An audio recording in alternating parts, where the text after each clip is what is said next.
Hello everyone, I'm Pastor Tamaka, Apostolic Believers of Christ International, Bishop Salmian. The program like is share, subscribe, and post notification bell for update every day the new videos. Thank you so much. God bless us all. Good morning everyone. This should be the name or the subscribes. To God be glory, because His mercy endureth forever. I'm Pastor Tamaka, Apostolic Believers of Christ International. Now today is May 28, 2024. Kapatid, sa araw na ito ay atin naman pasalamatan ang Diyos sa kanyang kabutihan, palibagong dagdag na ating mga karawan. Mga kapatid, lahat po nagdiriwa ngayon ng karawan. Happy birthday po sa lahat. Naway ang kapayapaan, habag, biyaya ng Diyos, dagdag na mga araw, mga taon at mga pangarap, naway pagkaloob ng ating Panginoon Jesucristo. Mga kapatid, sa oras na ito, gawa naman tayo ng mga video tungkol po ng salita ng Diyos.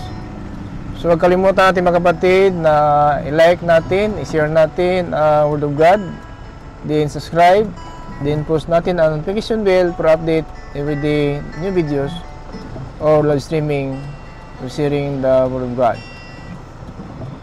Mga kapatid, sa ating panahon ngayon, marami talaga ang mga relihiyon, yung sikta na ito tinutukoy ng Biblia. Ito ang daan, no? Ito ang daan. Ang sikta ng Nazareno, ito po ang daan kung iglesia ng Diyos.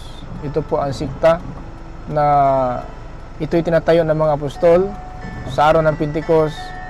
Ay nagsimula ng aral po ang mga apostol sa magitan ng banal na Espiritu. At yan mga kapatid, ngayon pinapatunayan natin na ang mga gawa ng apostolis, ang Espiritu Santo po ang nagtuturo sa kanila kung ang dapat sabihin at ipisagawa na utos ng Diyos. Mga kapatid, sa ating panahon ngayon, so hindi natin maiwasan talaga na talagang minsan po nag-alinlangan tayo dahil po lahat ng tao may reliyon na naman. Kaya lang, ang reliyon mga kapatid, wala po sa reliyon ang kasiguruhan, no? Ang kasiguruhan ng buhay na walanggang nasa pagtupad ng salita ng Diyos. Kaya tulad natin si Kristo, sundin natin ang mga aral ni Kristo, mga kapatid, huwag sa tao. Ang mga apostolis, mga tao nga sila, pero may Espiritu Santo po sila. Hindi po sila magsasalita kung walang sinasabi ang Espiritu Santo. Kaya maliwanag po sa banal na aklat na sundin natin si Kristo. Kasi pag ganun pa po natin mga kapatid, na pag sundin natin ang pamumuhay ni Kristo, ipangaral natin anong pinapangaral ng Panginoon, so yun po ay maging karapat-dapat tayo. Dahil po, kung mag-iba tayo sa aral ng Panginoon, sa aral ng tao tayo, mapahamak tayo mga kapatid. So kaya ito po pinapangaral natin sapagkat, sabi ko na nga, parehan tayo may relihiyon. Kaya lang mga kapatid, ang relihiyon, wala dyan ang kasiguruhan sa relihiyon. Ang kasiguruhan natin na sundin natin kung ano talaga ang mga aral, kung salita ng Diyos, magmula pa sa mga propeta hanggang sa pagparito ng ating Kristo na siya na anak ng Diyos. So kailangan natin mga kapatid malaman, kasi kung asa tayo sa relihiyon na yung palang aral ay mali, so mapahamak tayo sapagkat sa aral po tayo na gagamit ng kaligtasan. So yan po pinatunayan ng Apostol Pablo sa 1 Corinthians in chapter 15 verse 2, mga kapatid. Yan po ay pinatunayan ng Apostol Pablo na sa aral po tayo naliligtas, wala po tayo sa relihiyon. Ang aral lang po ng bawat relihiyon, dapat alam po natin kung ano po, mga kapatid, ang tama na aral. Ito ba ay nasa katotohanan o sa kasinungalingan? Sapagkat dalawang espiritu ngayon dito sa limutan nagtuturo. Espiritu ng Panginoong Diyos Ama at ang espiritu ng Diablo, na ito ay binigay sa mga bulaan propeta, bulaan apostol, bulaan pastor. Now, sabi sa Pablo sa 1 Corinthians chapter 15 verse 2, sabi ito, ligtas tayo. Sa pamamagitan nito ay maliligtas kayo kung panghahawakan ninyong mabuti ang ipinangaral ko, maliban na lamang kung hindi talaga tunay ang inyong pananampalataya. So, ang kaligtasan, wala sa relihiyon. Bawat relihiyon may aral. So kahit anong relihiyon pala, basta ang aral ay tama, ligtas tayo. Kahit anong relihiyon. Wala po tayong lait, wala po tayong pinagmalaki, wala tayong sinisira. Basta, kahit anong relihiyon, sa aral po tayo naliligtas. Wala po sa relihiyon. Kaya, pakinggan natin maigi ang aral kung ito ba talaga ay walang kaiba. Wala bang kaiba sa mga apostol? Dahil po, pinatunayan ng Biblia na sa aral ligtas tayo, wala po sa relihiyon. Kaya, anong relihiyon mo ngayon? Huwag mo na sabihin, mali ito relihiyon namin. Hindi mali ang relihiyon. Mali ang nangaral na may relihiyon. Tama. Kaya anong relihiyon man natin, hindi po tayo masisi ang relihiyon. Ang masisi natin, itong nangaral na tinatawag bulaan kung huwad na mangaral. Yan po asisihin natin na nangaral po sa atin ng kasinungalingan. Ito po, na sumisira lang na ating pananampalataya, itong mga bulaan kung huwad na mga guro. Pakinggan natin sa 2 Peter chapter 2, verse 1.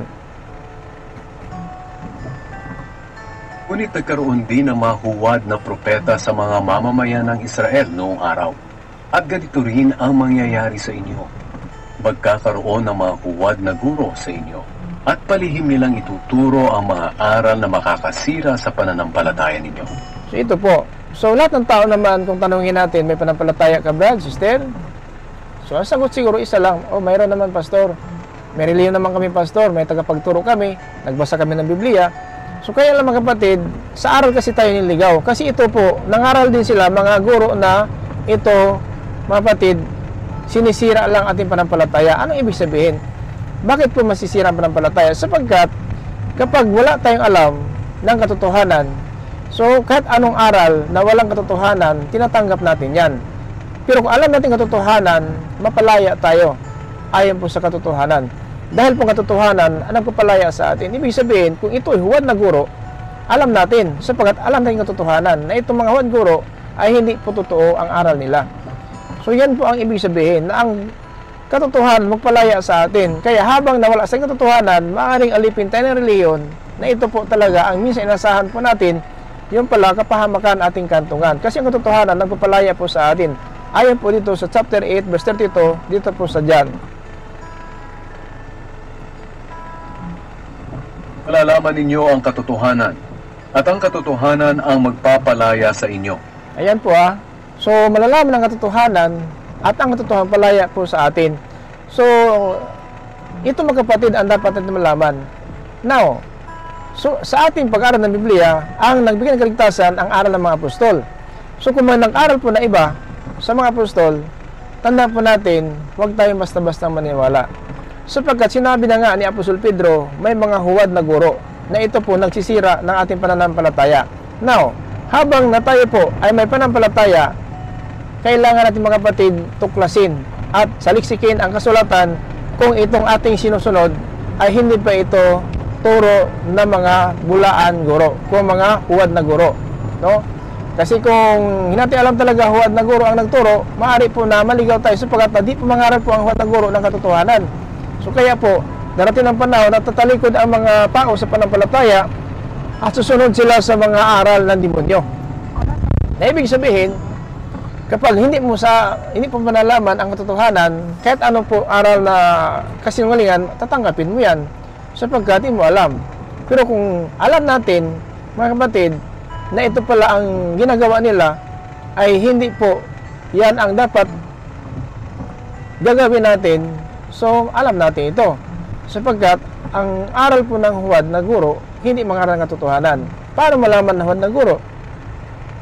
Mga kapatid, so ang sabi ni Isaias, basahin, no? Sa 34:16 sa Isaias, pakinggan natin si Propeta Isaias. Ganito po ang sinasabi niya sa 34:16. Basahin, no? Basahin.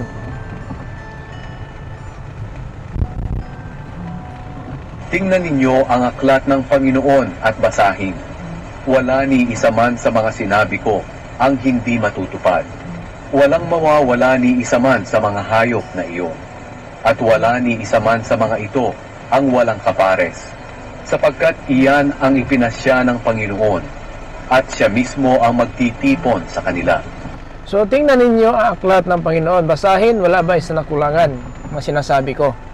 So kailangan natin mga kapatid, kasi yung mga tao na yon na sabihin natin, hindi po sila pinagkalooban ng Diyos ng sabihin natin ng pahintulot na mag-aaral po ng salita ng Diyos, talagang may kulang ng kanilang aral. Hindi po talaga mag-aral ng totoo dahil po hindi po sila nangaral po ng katotohanan. Pero nangaral din sila.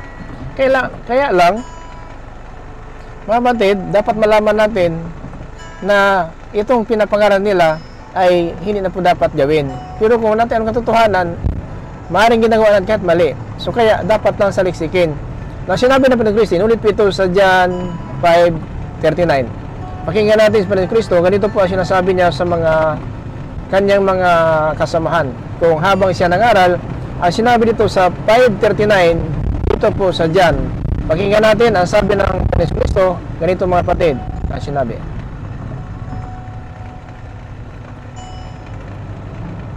Inasaliksik nyo ang kasulatan sa pag-aakala na sa pamamagitan nito'y magkakaroon kayo ng buhay na walang hanggan. Ang kasulatan mismo ang nagpapatotoo tungkol sa akin. So, sinasaliksik daw natin sapagkat akala natin ito ang nagbibigay ng buhay na walang hanggan. Totoo po yan. Kaya nga, nagbasa tayo, nanawa natin ang Biblia at pinapaunawa natin para po ang nakikinig ay makagawa naman ng kanilang pakinggan. Kasi mahirap gawin ng nakinig ang mga salita na hindi po naunawaan. Kaya pinapaunawa natin ito. Kaya nga sabi ni Felipe sa bating, naunawaan mo ba? Naunawaan mo ba ang binabasa mo? Ang sabi ng bating, hindi nga eh. Maliban lang kung may magpapaliwanag sa akin. Pakinggan natin mga kapatid sa 8:29 hanggang po sa 37 dito po sa Gawa. Kaya umalis si Felipe at doon ay nakita niya ang taong taga-Ethiopia. Pauwi na ito galing sa Jerusalem, kung saan siya sumamba sa Diyos. Mataas ang kanyang tungkulin dahil siya ang pinagkakatiwalaan ng kayamanan ng Candace. Ang Candace ay reyna ng Ethiopia. Nakasakay siya sa kanyang karwahe at nagbabasa ng aklat ni Propeta Isaias. Sinabi ng Banal na Espiritu kay Felipe, puntahan mo at makisabay ka sa kanyang karwahe. Kaya tumakbo si Felipe at inabutan niya ang karwahe. Narinig niyang nagbabasa ang opisyal ng aklat ni Propeta Isaias. Tinanong siya ni Felipe kung nauunawaan niya ang kanyang binabasa. Sumagot ang opisyal, hindi nga eh. Paano ko mauunawaan kung wala namang magpapaliwanag sa akin? Ayan po ha. So kailangan ng paliwanag. Kasi kung nagbasa na Biblia na isang bating na habang sumakay sa karusa, sinabi na Espiritu Santo, sumakay ka sa karusa. Din, nakita ni Felipe ang isang bating galing po sa Jerusalem, nagsamba, na nagbasa ng sulat ni Propeta Isaias. Kaya tinanong ni Felipe, naunawaan mo ba? Naunawaan mo ba ang binabasa mo? Sabi ng opisyal, hindi nga eh. Maliban na lang kung may pagpaunawa sa akin. Yan po ang ating ginagawa. Hindi kay basa-basa parang comics na walang kabuluhan na pagkatapos itapon lang. Hindi po. Kailangan natin ang paunawa. Kailangan maunawaan natin ang salita ng Diyos. Dahil po, napakahalaga ito mga kapatid sa ating panahon ngayon habang buhay tayo na ang salita ng Diyos ay ating mapakinggan. Kaya huwag tayo magdalawang isip. Dapat natin mga kapatid, haleluya, pakinggan at unawain. So pinapaunawa po natin ito na ang ating kaligtasan wala po sa reliyon, sa samahan, kung sikta, kung mga kapatid, sa pagtupad sa aral ng mga apostol. Kaya nga, dapat malaman natin na ang Panginoong Hesukristo ay nag-iwan po siya ng halimbawa upang tularan natin. So halimbawa, so ibig sabihin dapat sa Diyos tayo susunod, huwag sa tao. Kasi ang diablo nangaral nga. No, ano ba ang saan nangaral ang diablo? Sabihin mo sa kabaw, sa hayop, wala po. Nangaral ang diablo sa mga tao. Na ngayon, kung hindi natin alam itong aral, na ito pala ay sa diablo, so maaaring sundin natin ito kasi hindi mo alam ang katotohanan. Kaya nga, ang sabi ni Apostol Pablo kay Timoteo, na itong mga tao na ito ay sabihin natin, nalinlang ni Satanas, ito sila, mga kapatid. Nalinlang po ni Satanas ito. Sinabi sa 2 Timothy, pakinggan natin mga kapatid, sa 2 Timothy, in chapter 2, in verse 25-26. Ganito po ang sabi ni Apostol Pablo kay Timoteo, tungkol sa mga tao na sumasalungat. Walang iba sumasalungat ng katotohanan, ito mga tao na pinagharian po ng espiritu ng diablo. Pakinggan natin, kasi itong mga tao na ito, dapat natin malaman mga kapatid na mayroon palang ganitong sinasabi ng banal na aklat na itong mga tao na ito ay hindi po sila maniwala. Bakit? Sila po ay pinagharian ng dyablo. Pakinggan na lang natin paano natin, mga kapatid, ang sinabi dito sa 2:25 sa pangalawang Timoteo, mga kapatid, hanggang po sa 26. Kailangang mahinahon siya sa pagtutuwid sa mga sumasalungat sa kanila. Baka sakaling sa ganitong paraan ay bigyan sila ng Diyos ng pagkakataong magsisi at malaman ang katotohanan. Ayan po. Bakit sumasalungat po sila, mga kapatid? Ano bang dahilan sumasalungat sila ng katotohanan? Kasi kaya nga ang sumasalungat ng katotohanan ang dyablo nagtuturo ng kasinungalingan. Salungatin ka talaga.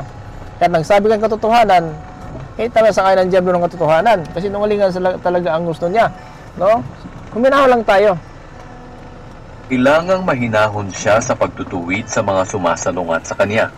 Baka sakaling sa ganitong paraan ay bigyan sila ng Diyos ng pagkakataong magsisi at malaman ang katotohanan.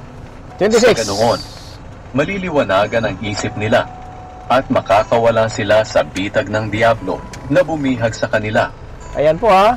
So, yung mga tao pala na sabihin natin sumasalungat sa katotohanan, binihag lang sila ng dyablo. Maliwanag po sa 26 in chapter 2 sa 2 Timothy 26. Ito, mga kapatid, dyablo po ang bumihag.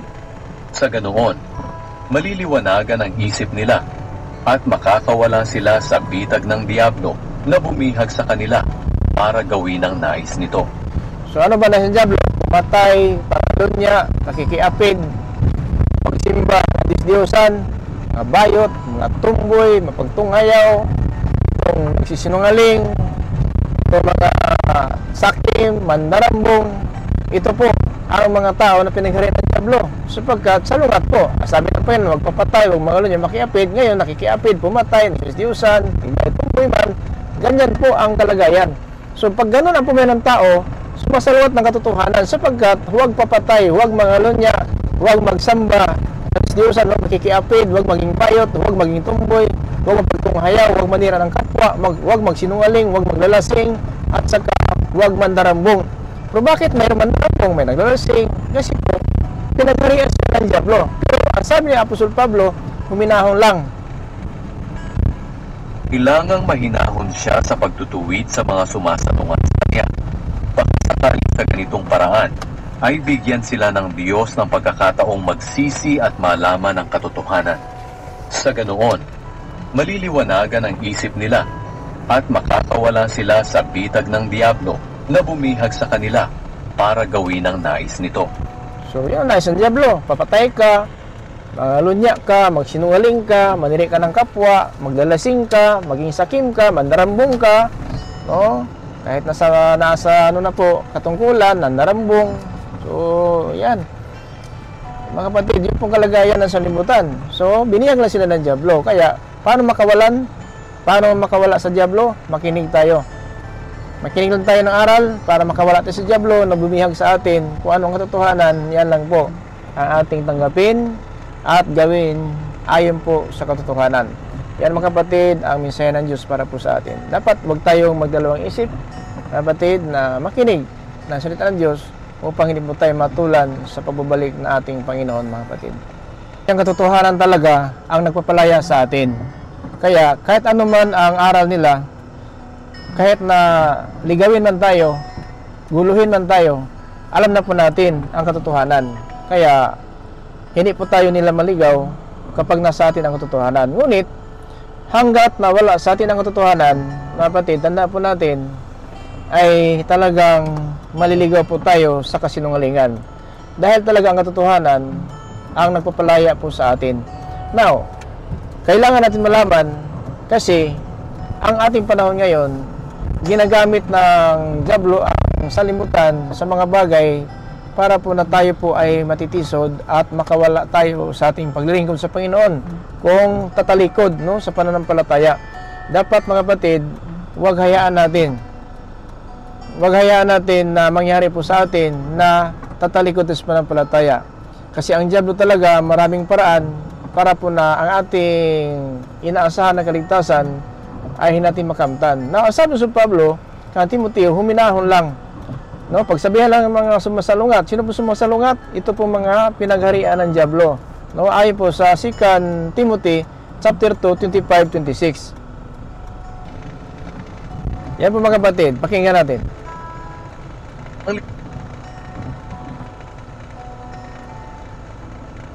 Kailangang mahinahon siya sa pagtutuwid sa mga sumasalungat sa kanya. Baka sakaling sa ganitong paraan, ay bigyan sila ng Diyos ng pagkakataong magsisi at malaman ang katotohanan. 26. Sa ganoon, maliliwanagan ang isip nila at makakawala sila sa bitag ng diablo na bumihag sa kanila para gawin ang nais nito. So, yun talaga. Ang nais ng diablo, na itapon sa impyerno ang tao.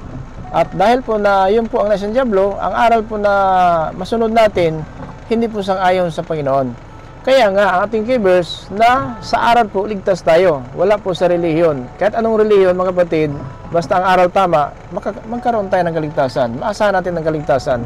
Kasi yan po sinabi sa Pablo sa 1 Corinthians chapter 15, verse 2. Sa pamamagitan nito ay maliligtas kayo kung panghahawakan ninyong mabuti ang ipinangaral ko. Maliban na lamang kung hindi talaga tunay ang inyong pananampalataya. Kasi ang patay ng pananampalataya, walang kasamang gawa. So, kung napakinggan natin ang aral ng mga apostol, tungo ng kaligtasan, gawin natin. Kasi kung totoo ating pananampalataya, ay ginagawa talaga natin na ating napakinggan. Hindi pa natin sinasalungat ang espiritu na nagtuturo ng katotohanan. Pero tandaan po natin, kung ginagamit ng Panginoon ang Biblia, magmula sa mga propeta hanggang sa mga apostol, ito po ay nagturo sa atin ng tamang pamuhay. Ito din ang ginagamit ng diablo para po magligaw ng mga tao. Kasi ang sinabi ni Apostol Pablo din, mga kapatid, dito po sa 1 Timothy, ito po ay sinasabi niya sa 4:1 nganto sa 2. Na darating ang panahon, tatalikod ang mga tao sa pananampalataya. Tatalikod ha, ito ang sinabi ni Apostol Pablo din sa 1 Timothy in chapter 4 verse 1 up to 2. Malinaw ang sinasabi ng banal na espiritu na sa mga huling araw, tatalikod ang iba sa pananampalataya nila sa Diyos. Susunod sila sa mga mapanlinlang na mga espiritu at itinuturo ng mga demonyo. Ayan na po. Pag talikuran ng pananampalataya ng tao, yun na po ang sinabi ni tunay ang pananampalataya. Kasi tumalikod na po. Kasi ang tunay na pananampalataya hanggang kamatayan ay nagpapatuloy sa pananampalataya ayon po sa kanyang ay pinatunayan sumitan ng gawa. Ngayon, pag tumalikod na ang tao sa pananampalataya, ang ibig sabihin, kinakalimutan na po nila kung ano ang utos ng Diyos. Bakit? Sumunod na po sila sa espiritu ng diablo, mga kapatid. Malinaw ang sinasabi ng banal na espiritu na sa mga huling araw, tatalikod ang iba sa pananampalataya nila sa Diyos.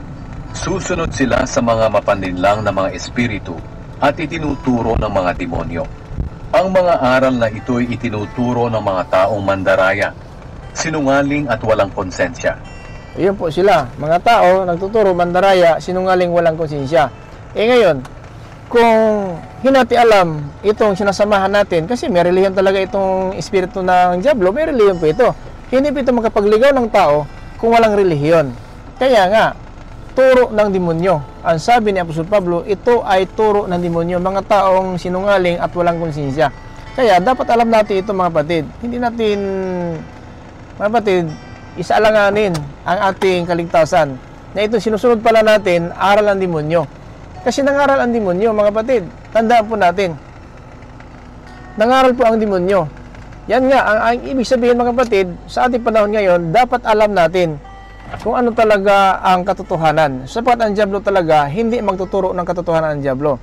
Sapagkat siya ang sinungaling at ang mga tao na namumuhay po na ang anak ng diablo, ayon lang po sa kalooban ng diablo. Kasi ang diablo ay sinungaling at ang mga tao sumusunod sa kanya, lahat ng mga sinungaling, ito po ang dinaya po ng diablo. Pakinggan na lang natin, mga kapatid, 4:44 sa chapter 8 dito po sa Juan. Ang diablo ang inyong ama, at kung ano ang gusto niya, iyon ang ginagawa ninyo. Siya'y mamamatay tao mula pa sa simula, at ayaw niya ng katotohanan, dahil walang katotohanan sa kanya. Likas sa kanya ang pagsisinungaling dahil sinungaling siya at siya ang pinagmumulan ng lahat ng kasinungalingan. Yan po mga kapatid ha. So kung ang espiritu ng isang tagapagturo, nangaral kasi itong sinabi sa Apostol Pablo, mga taong nagtuturo at walang konsensya, itong mga tao na ito, sinungaling, walang konsensya, nagtuturo po, na ito po ang espiritu ng diablo na dala-dala po nila. Ngayon, tandaan po natin, bawat relihiyon may Biblia. Wala kang mabasa at wala kang makita na sabihin natin may relihiyon na sila ang gumawa ng Biblia. Kadalasan, kahit anong relihiyon, isa lang ang Biblia ang ginagamit. Pero itong pantagip ng diablo ngayon, ang Biblia, kaya ang sabi ng Panginoon, mag-ingat kayo sa mga bulaang propeta nagdadamit ng parang tupa. So, ibig sabihin, akala mo Biblia ang dinadala, akala mo sugo ni Kristo sapagkat Biblia ang dala. Ito ang damit ng bulaang propeta na akala mo parang tupa, pero sa puso, lobo sila na maninila. So yan mga kapatid, ang pinakamahalaga malaman po natin. Sana huwag tayong basta-basta susunod sa relihiyon natin sinasakupan ngayon, dapat saliksikin natin sapagkat aral ang ating kaligtasan, wala sa relihiyon. Now, sinabi ko na nga, walang relihiyon ang kapagligtas, walang relihiyon makapagsabi mga kapatid kung maggarantiya sa atin ngayon na sumasama sa relihiyon, maligtas po tayo. Sa aral po tayo, kaya nga ang aral pinapakinggan, inunawa, kung ito ba talaga ang tama na aral. Kasi kung hindi, huwag tayong susunod. No, huwag tayong susunod. Kasi alam naman natin na may nanggulo po sa isipan natin ngayon dahil maraming relihiyon, naguluhan po tayo. Pastor, saan ba relihiyon na talaga ng tama? Di ba? Tinatanong natin ang sarili, baka itong relihiyon ko, ano ba to? Di ko manuha ng aral ni pastor, ni pader, sino ba na magtuturo? Di ba minsan po nagdalang isip tayo, ano ba to? Bakit ganito? Maraming relihiyon na labas sa libutan. Maraming nagsisilabasan, pero isa lang po ang tinutukoy ng Iglesia ng Diyos, tayo po iyan manampalataya. Kasi hindi lahat ng may relihiyon may panampalataya. Bakit? Marami nasakop na relihiyon na ang pamumuhay ay tulad pa rin ng dati. Tulad pa rin ng sanlibutan. So yun po, walang kasiguruhan po yan. Ang totoong relihiyon na Iglesia ng Diyos, mga mananampalataya. Now, ang sabi sa Pablo, maliban na lang kung hindi tunay ang inyong panampalataya. No? So, at tandaan po natin, may nanggugulo sa atin ngayon, mga tao nagtuturo din ng magandang balita tungkol kay Kristo, pero naguluhan po tayo. Bakit naguluhan tayo? Mga kapatid, dahil yung napakinggan natin sa kanila, iba sa napakinggan mo sa sinasamahan mong reliyon. Kaya naguluhan ka, saan ba ako? Doon ba ako pastor? Dito ako pastor? Doon ba ako father? Doon ba ako sa brother sister? Hindi mo alam, naguluhan ka talaga na nagsilitawan ng reliyon, pero isa lang ang Biblia. Diba, minsan sinasabi talaga, isa lang pastor ang Biblia, isa lang ang Diyos. Tama ka. Isa lang ang Biblia, isa lang ang Diyos, pero ang nangaral, hindi parihas. Kasi ang diablo nangaral, ginagamit pa rin ang Biblia. Huwag mo sabihin itong bulang propeta na nagligaw ng sanlibutan, ang Biblia nila iba. Pareha pa rin, ginagamit lang nila ang Jesus. Ginagamit ng Jesus, pero espiritu na ay sa diablo. Pakinggan natin mga kapatid sa 2 Corinthians, in chapter 11, in verse 4. Ganito po ang sinabi ni Apostol Pablo tungkol po sa nangaral na Jesus, na hindi Jesus ng pinapangaral ng mga apostol. Pakinggan natin 11:4. Dito po sa 2 Corinthians. Sapagkat madali kayong napapaniwala ng kahit sinong dumarating diyan na nangangaral ng ibang Jesus kaysa sa aming ipinangaral sa inyo. At tinatanggap din ninyo ang ibang uri ng espiritu at ang kanilang sinasabing magandang balita na iba kaysa sa inyong tinanggap sa amin. Maganda balita pa rin, di ba? Kasi akala mo Biblia ang dala. Jesus pa rin pinapangaral. Akala mo Jesus pinapangaral, no? Pero bakit iba? Ang sabi sa Pablo, ibang Jesus. Ibig sabihin, isa lang Jesus pinapangaral natin sa libutan, pero dalawa pala ang nagamit. Espiritu ng diablo, nagamit pa rin ng Jesus. At tayo din, nagamit pa ni Jesus, nagtuturo tayo ng katotohanan ayon po sa mabasa at basihan sa Biblia. Now, Jesus pa rin ang ginagamit, pero espiritu na pala ito ng diablo. Sapagkat madali kayong napapaniwala ng kahit sinong dumarating diyan na nangangaral ng ibang Jesus. Ibang Jesus. Isa sa aming ipinangaral sa inyo. Now, ang mga apostoles, ganito po ang pag-describe nila tungkol sa ating Panginoong Kristo. Anak siya ng Diyos, naging tao, siya ang Diyos Ama na makapangyarihan sa lahat. Ito ang aral ng mga apostol. Ngayon, may nangaral naman ng Hesus na tao lang. May nangaral ng Hesus, anak lang. Hindi po Diyos na ating Ama, na ating inasahan. Diba? May kaibahan. Yan po ang isang basihan, ibang espiritu po ang nasa kanya, sapagkat walang dagdag, walang bawas sa Biblia. Kahit kung ano man ang karunungan natin sa sanlibutan, kailangan ng aral natin walang dagdag, walang bawas. Now, kung ito ang sinasabi sa Pablo, ibang Hesus na tinatanggap. Mga kapatid, ingat tayo. Tinatanggap din ninyo ang ibang uri ng espiritu. Ibang uri ng espiritu. Ito pong espiritu ng Diablo na nangaral ngayon sa sanlibutan na itong kaaway natin na hindi makita na ito po ay nasa himpapawid. Ito po ang espiritu ng kadiliman na ito mga kapatid ay nagligaw ng sanlibutan, ginagamit ang bulaan propeta, bulaan mga apostol at bulaan mga pastor. Huwag mong sabihin, hindi gumagalaw ito ngayon. Ngayon nga, sinabi ni Apostoluhan, ngayon na nga. Ngayon na nga na ang Antikristo ay gumagalaw na sa sanlibutan. Ngayon, now, alam ba natin itong ating sinusunod na aral ay may basihan sa Biblia? Ito ba talaga ang pangunawa ng Espiritu Santo? Dahil po sa pangunawa, kailangan natin tama. Kailangan pangunawa natin, hindi galing sa ating sariling pangunawa. Hindi basihan ang ating natapos kung ano man ang ating naabot. Mga batid, dito sa libutan, hindi yan ang basihan na kaya mong unawain ang salita ng Diyos. Malalim ang hiwaga ng Diyos. Hindi mo maintindihan at dahil dyan, naguluhan ka na dahil hindi mo alam kung ano ang dapat mong sundin na ayon sa katotohanan. Na mga kapatid, ito po magandang balita pa rin pero iba sa napakinggan. Hesus pa rin, iba sa Hesus na pinapangalanan ng apostol. Maliwanag po.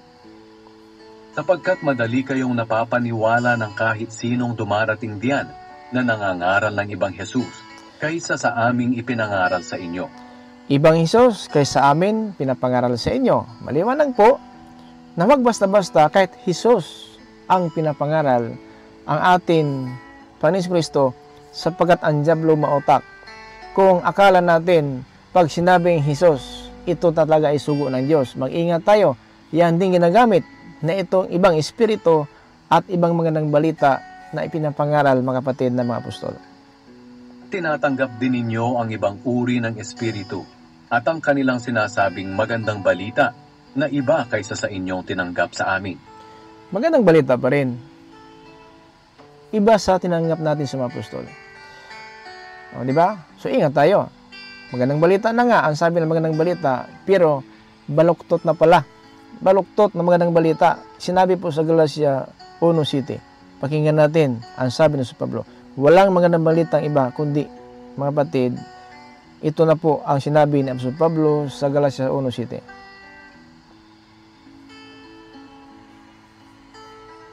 Kung totoo, walang ibang magandang balita. Nasabi ko ito dahil may mga taong nanggugulo sa inyo at gusto nilang baluktutin ang magandang balita tungkol kay Kristo. Maraming taong nanggugulo. Naguluhan tayo. Ang daming relihiyon. Ang daming relihiyon ang silitawan. Oh.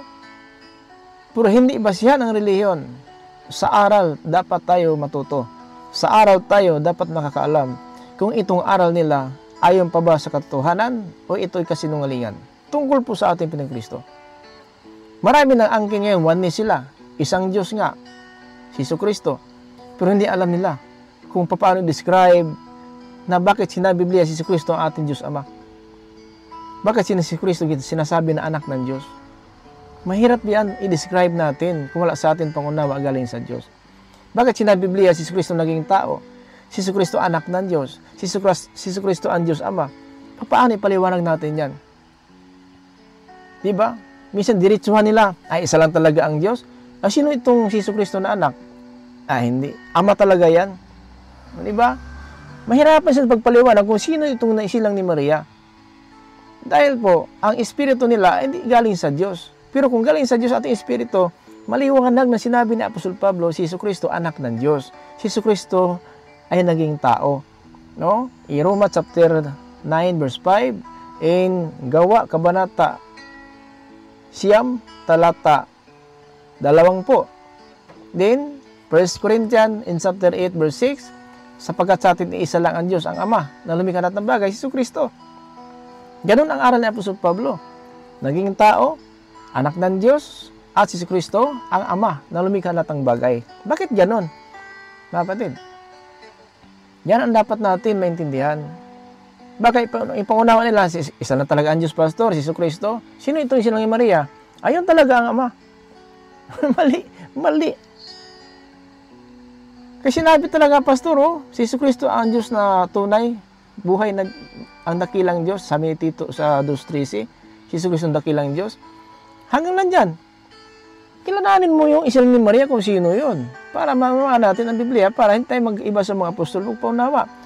Sabi ni Apostol Pablo sa Gawa, Kabanata 9, talata 20, ito po ay nag-umpisa ng aral ng Espiritu Santo siya, ito na umpisa ng pangaral niya dito sa 9:20 sa Gawa.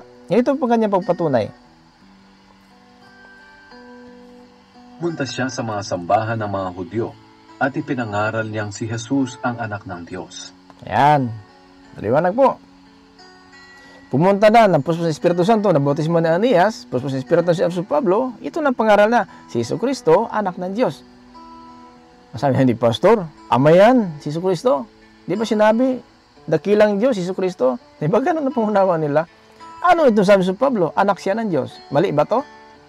Punta natin sa Roma. Si Apostol Pablo din nagsabi sa Roma, 9:5. Ganito din ang sinabi ni Apostol Pablo sa 9:5 sa Roma. Pakinggan natin na itong pagpaliwanag. Kaya, kung ibang Hesus, huwag kayo susunod yan. Ito ang Hesus na pinaparang apostolis. Una, anak siya ng Diyos. Pangalawa, 9:5, Roma. Ang kanilang mga ninuno'y mga pinili ng Diyos at nagmula sa kanilang lahi si Kristo nang siya'y maging tao. Naging tao. Hindi sinabi tao lang. Naging tao. At sino ito naging tao? Tuloy. Ang Diyos na makapangyarihan sa lahat, na dapat purihin magpakailanman. Ang Diyos na makapangyarihan sa lahat. Naging tao, ang Diyos na makapangyarihan sa lahat. Purihin magpakailanman. Amen. Tama. Naging tao, ngunit Diyos na makapangyarihan sa lahat. Ang kanilang mga ninuno'y mga pinili ng Diyos at nagmula sa kanilang lahi si Kristo nang siya'y maging tao. Ang Diyos na makapangyarihan sa lahat, na dapat purihin magpakailanman. Amen. Amen. Di ba? Maliwanag ha? Ito ang pagpahayag ni Apostol Pablo. Anak ng Diyos, naging tao, Diyos na makapangyarihan sa lahat. Punta tayo sa 1 Corinthians in chapter 8, verse 6. Ito din ang sinabi niya tungkol po sa ating Panginoon Kristo. Para sa atin, iisa lamang ang Diyos, ang ating Ama na lumikha ng lahat ng bagay. Sino ito? Isa lang ang Diyos, ang Ama na lumikha ng lahat ng bagay. Sino ito? At tayo na isang Panginoon lang. Isa talaga lang ang Diyos, isang Panginoon. Sino pa itong Panginoon na lumikha, gumawa ng lahat ng bagay? Tuloy natin. At nabubuhay tayo para sa Kanya. At may iisang Panginoon lamang, si Jesucristo. Sa pamamagitan niya ay nilikha ang lahat ng bagay. At sa pamamagitan din niya ay nabubuhay tayo ngayon. Sino gumawa ng bagay? Si Jesucristo. Sinong Ama? Isang Panginoon lang, si Jesucristo. Maligaw ba tayo? Kaya sabihin, tao lang, huwag kayong maniwala. Iba yan sa Jesus na pinapangaral ng mga apostol. Anak lang, Pastor. Huwag kang maniwala dyan kung anak lang. Tuldok na po yan, anak lang. Tuldok na po yan, wala nang kasunod. Mag-ingat tayo. Ibang Jesus yan, na anak lang. Ibang Jesus lang, na tao lang. Ang totoong pangaral ng apostolis, anak ng Diyos, naging tao, Diyos Ama, makapangyarihan sa lahat. Di ba? Maliwanag sa Roma, Diyos na makapangyarihan sa lahat. Walang iba, ang ating Panginoon Jesucristo. Naging tao nga siya, pero siya ang Diyos na makapangyarihan sa lahat. Maliwanag po sa 9:5 sa Roma. Ang kanilang mga ninuno'y mga pinili ng Diyos at nagmula sa kanilang lahi si Kristo nang siya'y maging tao. Ang Diyos na makapangyarihan sa lahat, Siya naging tao, ang Diyos na makapangyarihan sa lahat. Bakit? Kasi yung pangalan na Hesus, yan ang ating Diyos Ama. Dinala lang po lang ng anak ang pangalan na yan. Pero siya ng Maria, anak siya ng Diyos. Nagdala lang po ng pangalan para makilala natin ang tunay na Diyos sa magitan ng anak. Pakinggan natin sa 1 John chapter 5 verse 20. Naparito lang po ang anak para makilala ang Diyos Ama, tunay na Diyos sa magitan ng ating Panginoon Jesucristo. Tama lang na si Jesucristo ang Diyos na makapangyarihan sa lahat. Dahil po, nalubas ang pangalan na yan, nadala-dala po ng anak, yung pong pangalan ng Ama. Kaya dapat purihin at parangalan ang pangalan na yan, Diyos na makapangyarihan sa lahat, dahil po, ang pangalan na yan, yon ang pangalang Hesus. Noon pa man, ngayon, magpakailanman. Pakinggan muna natin si Apostol Juan, 1 John chapter 5, verse 20. Alam din nating ang anak ng Diyos ay naparito sa mundo. Alam din natin ng anak ng Diyos na parito sa mundo at Binigyan niya tayo ng pangunawa upang makilala natin ang tunay na Diyos. na paritong anak upang bigyan tayo ng pangunawa upang makilala ang tunay na Diyos. Maliwanag po ha, na parito ang anak upang bigyan tayo ng pangunawa upang makilala ang tunay na Diyos. Tuloy. Tayo nga ay nasa tunay na Diyos. Tayo nga ay nasa tunay na Diyos. Paano? Pakinggan natin. Sa pamamagitan ng kanyang anak na si Jesucristo. Sa pamamagitan ng kanyang anak na si Jesucristo. So mayroon pong proseso. Sumagitan. Ibig sabihin, nahayag lang po ang Ama dahil po sa anak. No? Nasa kanya ang kaninningan ng pagka-Diyos sa anak po, mga kapatid. Ayon po sa Hebrew chapter 1 verse 3. Nasa kanya ang kaninningan ng itong ating Diyos Ama. Sumisilak kung lumiliwanag sa kanya ang pagka-Diyos, mga kapatid, ng Ama sa kanyang katawan. Sa kanya po, mga kapatid, sa pamagitan niya. Siya ang tunay na Diyos at ang buhay na walang hanggan. Siya ang tunay na Diyos at buhay na walang hanggan. Sino? Si Jesucristo. Ang tunay na Diyos, buhay na walang hanggang. Pinakilala ito ng anak. Pero hindi actually, yung anak, hindi po yun nag-angkin na siya talaga ang Diyos Ama. Pinatunayan ng Biblia, ayon lang po sa katotohanan na nakilala natin ang Diyos Ama dahil po sa anak. So, magitan ng anak. Kaya nga, sinabi sa Hebreo 1:3 na nagniningning sa Kanya ang kawalhatian ng ating Panginoon Diyos. Pakinggan na lang natin sa 1:3 dito po sa Hebreo. Sa Kanya makikita ang nagniningning na kadakilaan ng Diyos. At kung ano ang Diyos ay ganoon din siya. So, sa verse 2, Ngunit nitong mga huling araw, nangusap siya sa atin sa pamamagitan ng kanyang anak. Sa pamamagitan niya nilikha ng Diyos ang sanlibutan, at siya rin ang pinili niyang magmay-ari ng lahat ng bagay. Sa Kanya makikita ang nagniningning na kadakilaan ng Diyos, at kung ano ang Diyos ay ganoon din siya. kung ano ang Diyos, ganoon din siya. Pero sa Kanya nakikita, mga kapatid, ang kaningningan, kung ano ang Diyos, ganoon din siya. So, ang karangalan ng Diyos nasa anak po. Ibinigay lang po sa anak ang kanyang karangalan na siya ay naging tao, ang anak ng Diyos, nandyan natin nakilala kung sino ang tunay na Diyos. Pero hindi po yung isilang ni Maria ang talaga ang ating Diyos Ama. Ang anak lang po na isinilang para mahayag at makilala natin ang tunay na Diyos sa magitan ng anak na isinilang ni Maria. Yun po ang ibig sabihin. Kaya hindi tayo malito, bakit sinabi si Jesucristo anak ng Diyos? Sapagkat totoo talaga anak siya ng Diyos na sinugo. Pero pagdating na 8 araw, saka palang dalalan niya ang Hesus. Pero ang kanyang pag-anak na isilang ni Maria, anak siya ng Diyos. Pero ang pangalan na ibigay na anghel, pagdating na 8 araw, dala na po niya ang pangalang Hesus. Ngayon, sabihin ba natin, dahil na nagdala ng pangalang Hesus, na tinatawag Diyos na ating Ama, Ama ba talaga isinilang? Hindi po. Kung ako, example ko lang, may anak ako na gusto kong pangalanan sa aking pangalan. Ngayon, yung pangalan niya, ako si Lolito Maca. Pag sila ng anak ko na lalaki, sabihin ko, junior ko yan, Lolito Maca rin ang pangalan. Isang pangalan namin. Ngayon, isa lang talaga kami. Dalawa kami, isang pangalan. Ganun ang nangyari. Sa isang pangalan, naging dalawa, dahil po, yung pangalan na yan ng Ama, binigay lang sa anak. Kaya ang isa naging dalawa.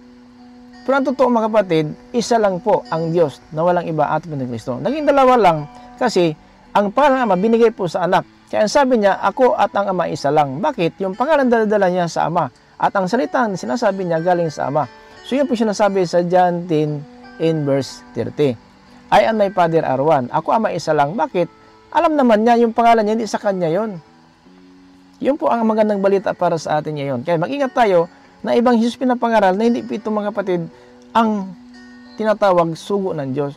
Ito po ang nangaral ng magandang balita na iba sa mga apostol na nanggugulo lang ng isipan ng tao. Kaya maliwanag ang Biblia na tinuturo sa atin para po na magtayong maligaw ng sanlibutan. Mga kapatid, hindi pa huli ang lahat.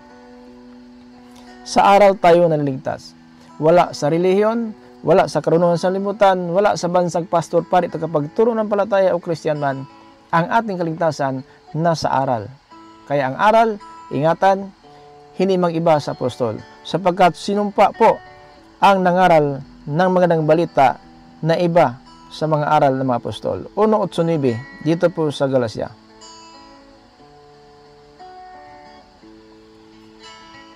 Tumpain nawa ng Diyos ang sinuman, kami o maging isang anghel galing sa langit, na mga ngaral sa inyo ng magandang balita na iba kaysa sa ipinangaral namin sa inyo. Sinabi na namin sa inyo noon at muli kong sasabihin, kung may mga ngaral sa inyo ng magandang balita na iba kaysa sa tinanggap ninyo, sumpain siya ng Diyos. Sumpain siya ng Diyos. Anong pangaral nila? Si Jesus tao lang, hindi anak ng Diyos. Si Jesus anak lang, hindi Diyos Ama. Kaya maliwanag ang Biblia na may anak at may ama. Bakit? Sinugo lang po ang anak. Pero bakit may mga wanis kung isang Diyos hindi lang kilalanin ng anak kung sino? Pag sinabi si Jesucristo, tinong pastor, ang sabi sa Tito 2:13, si Jesucristo ang dakilang Diyos ng tagapagligtas. Yun lang po ang kanilang natutunan. Pero naalam ko bakit nangyari. Bakit nangyari yun? Ako Ama isa lang. Alam niya yung pangalan dala niya, hindi sa kanya yun. Sinabi ko na nga, kung mag-junior ako ng anak ko, tumaka din siya. At ako, halimbawa patay na ako, may maghanap sa akin sa huling araw. Saan ba si tumaka? Yung kanyang tinatanong, anak ko, sabihin niya ng isang talinghaga, nakita sa akin, nakita ng Ama. Nakilala sa akin, nakilala na aking Ama. So, yun ang sagot niya. Kasi alam niya na junior siya. Kasi ang hinahap niya, si tumaka. Na si tumaka siya, hindi man siya magsinungaling. Pero alam niya din na yung pangalan na dala-dala niya, mayroon pang pinaka-may-ari, ako, na yung mauna. So, yun po ang mangyari. Hindi sinasabi na inangkin niya na siya, si tumaka, na siya ang hinahanap. Hindi po. Tulad ni Felipe, ipakita sa amin ng Ama at masayahan na kami. Sumagot ang Panginoon Kristo, ang tagal ko nang kasama mo, Felipe. Hindi mo pala kilala ang Ama? Ang nakita sa akin, nakita ng Ama. Ang nakilala sa akin, nakilala ng Ama. Sa alam niya, yung pangalan dala niya, hindi kanyang pangalan. At ang sumagot kay Felipe, mismo ang Ama. Nakakalito, no? Sa mga taong walang alam. Pero tayo pinagkalooban ng Espiritu Santo, alam natin na ang sumagot kay Felipe, mismo ang Ama. Nakalito lang sapagkat basa-basa lang ang tao talaga, wala pang unawa. Maliwanag, pastor. Siya talaga ang Ama, na isilang ni Maria. Sabi niya, nakita na Ama. Yan ang malalim na hiwaga na hindi alam ng sanlibutan. Ang Ama ang sumagot mismo sa tanong ni Felipe. Pakinggan natin mga kapatid sa Juan para hindi po tayo malito. Dito tayo sa Juan, Kabanata 12, excuse me. 12, 49 hanggang po sa 50. Ito po sinabi na po ni Kristo. Sapagkat ang mga aral ko'y hindi galing sa sarili ko lang, kundi galing sa Amang nagsugo sa akin. Siya ang nag-uutos kung ano ang sasabihin ko. At alam ko na ang mga utos niya ay nagbibigay ng buhay na walang hanggan. Kaya kung ano ang ipinasasabi ng Ama, iyon lang ang sinasabi ko. Ngayon, sumagot siya kay Felipe, ang nakikita sa akin, nakita ng Ama. Ang nakilala sa akin, nakilala ng Ama. Ngayon, sabihin mo kaya na yung isilang ni Maria, yun ang Ama? Hindi po. Nagsalita lang po ang anak. kung ano ang sinabi ng Ama. Diba? Sinabi sa Hebreo 1:2, maliwanag dito, na sa huling araw, nagsalita naman ang Diyos sa magitan ng kanyang anak. Kaya walang sinasabi ng anak kung hindi ito salita ng Ama. Kaya ang sumagot kay Felipe, mismo ang Ama. Hindi pwede magsalungat sapagkat ang Ama ang sumagot. Ang nakita sa akin, bakit di taram ng Ama? Ayun sinabi ng Ama, di sinabi ng anak. Diba? Nagsabi dito sa Hebreo 1:2. Ngunit nitong mga huling araw, nangusap siya sa atin sa pamamagitan ng kanyang anak. Sa pamamagitan niya, nilikha ng Diyos ang sanlibutan. So, yun mga kapatid, nangusap naman ngayon sa huling araw sa magitan ng anak. Kaya ano sinasabi ng Ama, sinabi lang po ni Jesucristo, na silang ni Maria. Pero yung pangalan ng Jesucristo mga kapatid, pangalan po yan ng Ama. Hindi po mga kapatid na baliktarin natin ang Biblia, talaga pastor, sinabi si Jesucristo ang dakilang Diyos. Yun ang hindi po alam ang katotohanan. Kaya ligaw ang aral. Ligaw tayo sa aral. Pag wala sa katotohanan, mahirap intindihin, mahirap unawain, mahirap gawin. At dahil diyan, ang ating paglilingkod sa Panginoon, nagdalawang isip tayo. Sino ba ang tama? Tama ba si pastor? Matagal na ito. May pinag-aralan ito. Ito walang pinag-aralan. I-compare mo sa pinag-aralan. Hindi po. Walang compare ang Diyos. Walang kinikilingan ang Diyos. Kung ikaw pagkaluban ng Espiritu Santo, makilala ka ng Diyos at hindi sa sanlibutan. Kasi ang sanlibutan, hindi kumikilala ng katotohanan. Mga kapatid. Tandaan po natin yan. Kaya mga kapatid, maraming salamat po sa lahat mga viewers natin listeners. Dito po sa channel, ang kapayapanabag ng Diyos na isuma sa atin at sa pagitan natin ng Kristo. Ito pinag-ibig sa ito, mga kapustulik, bilibig sa intensyon. Sabi sa batisa, grace, mercy, and peace, Jesus Christ. Amen.